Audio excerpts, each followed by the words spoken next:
നമ്മൾ മൂകാംബിക ക്ഷേത്രത്തിൽ പോയതിൻ്റെ ഒരു വീഡിയോ ആണ്. ഷോർട്സ് ആയിട്ട് കുറേ വീഡിയോസ് ഇതിൻ്റെ ഇടയ്ക്കിടയ്ക്കൊക്കെ ഇട്ടിട്ടുണ്ട്. അപ്പോൾ ഞങ്ങൾ ട്രെയിനിലാണ് പോയത്. ട്രെയിനിൽ രാവിലെ ഒരു 10-10:30 ആയപ്പോഴാണ് പോയത്. പോയിട്ട് ഞങ്ങളൊരു വെളുപ്പിനെ ഒരു 2 മണിയൊക്കെ ആയപ്പോഴാണ് ക്ഷേത്രത്തിലെത്തിയത്. വെളുപ്പിനെ 2 മണിക്ക് ക്ഷേത്രത്തിലല്ല, വെളുപ്പിനെ 2 മണിക്ക് റെയിൽവേ സ്റ്റേഷനിലെത്തി. ബൈന്ദൂർ റെയിൽവേ സ്റ്റേഷനിലാണ് ഞങ്ങൾ ഇറങ്ങിയത്. അവിടെ ഇറങ്ങിയിട്ട് അവിടെ ഞങ്ങൾ കുറച്ച് നേരം വെയിറ്റ് ചെയ്തിട്ട്, കാരണം ഞങ്ങൾ ഹോട്ടൽ ബുക്ക് ചെയ്തിട്ടുണ്ടായിരുന്ന ഒരു 6 മണിക്കൊക്കെ നമുക്കവിടെ ചെക്ക് ഇൻ ചെയ്യാനുള്ള ടൈം പറഞ്ഞത് അവർ. അപ്പോൾ അതുകൊണ്ട് ഞങ്ങൾ റെയിൽവേ സ്റ്റേഷനിൽ തന്നെ കുറേ നേരം വെയിറ്റ് ചെയ്തു.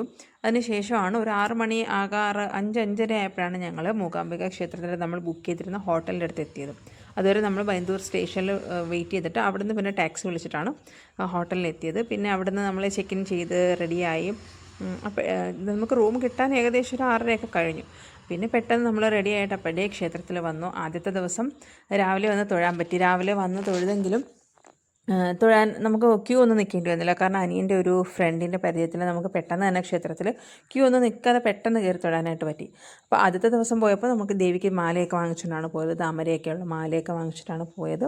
പിന്നെ ക്ഷേത്രത്തിൽ പോയി തൊഴുത് പ്രാർത്ഥിച്ച് എല്ലാം വന്നിട്ട് നമ്മൾ എല്ലാവരുടെ സൗപർണികയിലോട്ടൊന്ന് പോയി കേട്ടോ. ഇതിന് മുന്നേ നമ്മൾ മൂകാംബികയിൽ പോയ സമയത്തും സൗപർണികയിൽ ഇങ്ങനെ പോയിട്ടുണ്ട്. സൗപർണിക അന്നെന്ന് വെച്ചാൽ ഭയങ്കര ശരിക്ക് വെള്ളമായിരുന്നു. നമുക്ക് എന്ന് ഇറങ്ങാൻ പറ്റാത്ത കണക്ക് വെള്ളമായിരുന്നു. കുട്ടികളെക്കാട്ട് ആ സ്റ്റെപ്പിൻ്റെയൊക്കെ അടുത്ത് വെച്ച് ജസ്റ്റ് ഒന്ന് കുളിപ്പിച്ചിറക്കിയതൊക്കെ ഉള്ളായിരുന്നു. പക്ഷേ ഇത്തവണ പോയപ്പോൾ നേരെ ഓപ്പോസിറ്റാണ്. ഇത്തവണ ഞങ്ങൾ എല്ലാവരും ഡ്രസ്സൊക്കെ ആയിട്ടാണ് പോയത്, ഒന്ന് കുളിച്ചിട്ടൊക്കെ കയറാമെന്നൊക്കെ വിചാരിച്ചിട്ട്. പക്ഷേ ഇത്തവണ ചെന്നപ്പോൾ വെള്ളം ഇല്ല, വെള്ളം ഒട്ടും ഇല്ല. ഒരു ഒഴുക്ക് പോലും ഇല്ലാത്ത രീതിയിൽ കുറച്ച് വെള്ളം അങ്ങനെ കിടക്കുമായിരുന്നു. പിന്നെ നമ്മൾ ചെന്നതിൻ്റെ പേരിൽ കുറച്ച് നേരം അവിടെയൊക്കെ അങ്ങനെ ഇരുന്നു. ആളുകളൊക്കെ ഒരുപാട് വരുന്നുണ്ട് കേട്ടോ. എല്ലാവരും വന്നിട്ട് അപ്പോഴേ അങ്ങ് പോവുകയാണ്, വെള്ളമൊന്നും ഇല്ലാഞ്ഞിട്ട്. ഇങ്ങനെ നമ്മൾ കുറേ നേരമൊക്കെ അവിടെ ഇരുന്നു. പിന്നെ ഞങ്ങൾ പോകുന്ന സമയത്ത് രാവിലത്തേക്കും രാവിലത്തെ ഫുഡൊക്കെ കഴിച്ചിട്ടാണ് പോയത്. പിന്നെ ഉച്ചയ്ക്കത്തേക്കും രാത്രിത്തേക്കുള്ള ഫുഡൊക്കെ ആയിട്ട് തന്നെയാണ് പോയത് കേട്ടോ. എല്ലാം റെഡിയാക്കിയിട്ടാണ് പോയത്. ട്രെയിനിനകത്തായിരുന്നല്ലോ ആ ഒരു ഡേ ഫുള്ള്. അപ്പോൾ അതങ്ങനെയൊക്കെയാണ് നമ്മൾ പോയത്. പിന്നെ ക്ഷേത്രത്തിൽ വന്ന് സൗപർണികയിൽ പോയിരുന്നു. ഭയങ്കര വിഷമമായി പോയി കേട്ടോ. ഒന്നും നമുക്ക് അവിടെ ചെന്നിട്ട് വെള്ളം, കാരണം അവിടെ നമുക്കറിയാമായിരുന്നു, പോകുന്ന വഴിക്ക് തന്നെ നമുക്കറിയാൻ പറ്റും അവിടെ വെള്ളം ഉണ്ടെങ്കിൽ ആ വെള്ളത്തിൻ്റെ ഒരു ഒഴുക്കൊക്കെ ഉണ്ടായിരുന്നേനെ. അപ്പോൾ അതൊന്നും ഇല്ലായിരുന്നു. പിന്നെ കുറേ കുരങ്ങന്മാരുണ്ടായിരുന്നു കുറേ നേരം. പിന്നെ അവർ ഒരാളെയാണ് ആദ്യം കണ്ടത്. പിന്നെ നോക്കിയപ്പോൾ പുറകെ ഒരുപാട് പേര് വരുന്നു. പിന്നെ കുറേ പേര് അവർക്ക് ഫുഡൊക്കെ ഇട്ട് കൊടുക്കുന്നുണ്ടായിരുന്നു, ബിസ്ക്കറ്റും അങ്ങനെയൊക്കെ ഉള്ള ഫുഡുകളും കാര്യങ്ങളൊക്കെ ഇട്ട് കൊടുക്കുന്നുണ്ടായിരുന്നു കുറേ നേരം. പിന്നെ അവരുടെ കളികൾ കണ്ടിരുന്നു. അത് കഴിഞ്ഞിട്ട് ഉച്ചയ്ക്കുള്ള ഫുഡ് കഴിക്കാനായിട്ട് പോയി. ഉച്ചയ്ക്ക് നമ്മൾ ഫുഡ് കഴിക്കാൻ പോയതുണ്ട്. ഇപ്പന്മാർ ഉച്ചയ്ക്കും രാവിലെയും മസാല ദോശയാണ് കഴിച്ചത്, ഉച്ചയ്ക്കും മസാല ദോശയാണ് കേട്ടോ. അവന്മാർ ഫുൾ ടൈം മസാല ദോശയായിരുന്നു.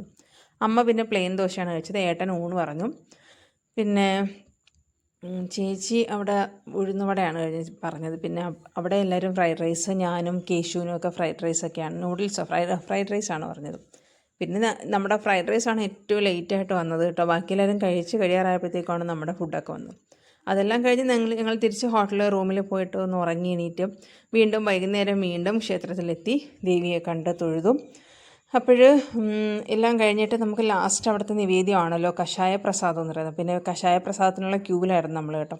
അതെല്ലാം വാങ്ങിച്ച് കുടിച്ചിട്ട് വീണ്ടും നമ്മൾ ഉച്ചയ്ക്ക് ഫുഡ് കഴിച്ച അതേ ഹോട്ടലിൽ നിന്ന് തന്നെയാണ് രാത്രിയിലത്തേക്കും ഫുഡ് കഴിച്ചത് കേട്ടോ. അത് പക്ഷേ ഫുഡ് കഴിക്കാൻ ഭയങ്കര തിരക്കായിരുന്നു ഹോട്ടലിൽ. അങ്ങനെ നമ്മൾ ഫുഡ് എല്ലാവരും ഉള്ള സ്ഥലത്തൊക്കെ കയറിയിരുന്നു. പക്ഷേ ഫുഡ് കഴിക്കുന്ന വീഡിയോസൊക്കെ എടുക്കാനങ്ങ് വിട്ടുപോയി കേട്ടോ.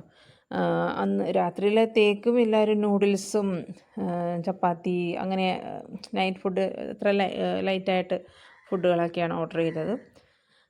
പിന്നെ അവിടെ നിന്നൊരു വെജ് ബിരിയാണി കഴിച്ചായിരുന്നു കേട്ടോ. സൂപ്പർ വെജ് ബിരിയാണി ആയിരുന്നേ. പിന്നെ നമ്മൾ പിറ്റേ ദിവസം രാവിലെയും ക്ഷേത്രത്തിൽ തൊഴുതാൻ പോയായിരുന്നു. അപ്പോൾ തൊഴാൻ പോയപ്പോഴാണ് മഹാദീപസ്തംഭമൊക്കെ കത്തിച്ച് വെച്ചിരിക്കുന്നതൊക്കെ കണ്ടിട്ട് ഭയങ്കര സന്തോഷമായി. പിന്നെ നെയ്വിളക്ക് കത്തിച്ച് വെച്ചിട്ടുണ്ടായിരുന്നു. അപ്പം ഞാനും നെയ്വിളക്കൊക്കെ നേർച്ചയല്ല നെയ്വിളക്കൊക്കെ നടത്തിയായിരുന്നു.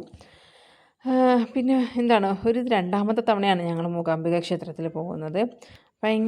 ഭയങ്കര സന്തോഷം, മനസ്സിന് ഭയങ്കര ഒരു തൃപ്തി. ദേവി ഇങ്ങനെ ഓരോ തവണ പോയി കാണുമ്പോഴും ഓരോ തവണ കാണുന്തോറും നമുക്ക്